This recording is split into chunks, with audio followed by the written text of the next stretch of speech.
Director চব আহিব লাগিব ইয়ালৈ, তেতিয়া আমি ডেড বডি উঠাবলৈ দিয়া হ'ব। নহ'লে আমি ইয়াৰ পৰা ডেড বডি দিয়া নহ'ব। নহ'লে আমি ৰাইজে গৈ সিহঁতৰ কেন চব এতিয়া আমি গৈ পেলাই উঠাই দিয়াৰ ব্যৱস্থাই কৰিব লাগিব। পেট্ৰল গিলানত লৈ যাম আমি। আগতে বহুতবাৰ এনেকুৱা হৈ আছে, একো নিৰাপত্তা নাই আমাৰ ইয়াত এতিয়া। হয়, কিন্তু আমি খেতি বিভাগৰ মানুহ, আমি আজি ধান নেদালে নহ'ব, পথাৰৰ কাম গৰুমৈ আল নিদিলে নহ'ব।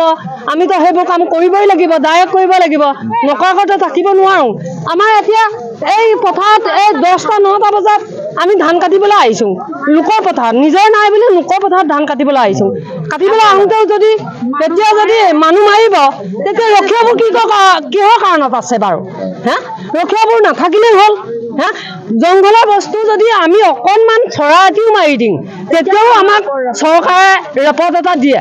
তেতিয়া আমাৰ যদি মানুহ এটা মৰি যাব, তেতিয়াও যদি আমাক চৰকাৰে যদি এতিয়ালৈ আহি নাপাব, তেতিয়া ৰেঞ্জাৰ দেবোৰ কোনো মানুহে নাহিব। যদি আমি অহাই নাই আকৌ, কোনো অহাই নাই, আমি তেতিয়া কি কৰিম? আকৌ আহিবই লাগিব। কি কৰিব লাগিব? বনৰীয়া মহটো মানে আমাৰ নিজৰ এই কাঠনিতে সি আজি ৰাতি থাকি গ'ল। আৰু আমাৰ এই নবৌ মানে ধান দাবলৈ আমাৰ পথাৰতে আহিছিলে, মানে ধান দাবলৈ আহোঁতে কাঠনিৰ পৰা মহটো ওলাই আহি পাছফালৰ পৰা মানে নবৌক মাৰিলেহি। মানে আগতেও মানে এই মহটো বহুত দিনৰ পৰা আছিলে। আমি মানে ৰেঞ্জাৰ ছাৰকো জনালোঁ আৰু DFO ডাইৰেক্টৰকো আগতে জনাই আছোঁ। মানে জনাই থাকিলেও সিহঁতৰ হাতীৰ উৎপাত বহুত হৈ গ'ল। আমাক কমপ্লিট নিৰাপত্তা দিয়ক বুলি মানে বহুতবাৰ মানে আমি জনালোঁ আৰু ফোন কৰিও জনালোঁ।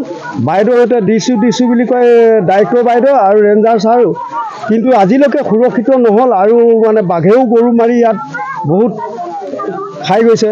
সেইকাৰণে এতিয়া আমাৰ মানে কি একেবাৰে নিৰাপত্তাটো মানে নাইকিয়া হৈ গৈছে। গতিকে অতি বেলগুৰি অগৰতলী ৰেঞ্জৰ একেবাৰে কাষতে মানে 4-5 নলমান হ'ব আমাৰ ম্যাদী মাটিত আজি মানে এই দীপা ওৰাঙৰ মৰাটো অত্যন্ত দুৰ্ভাগ্যজনক।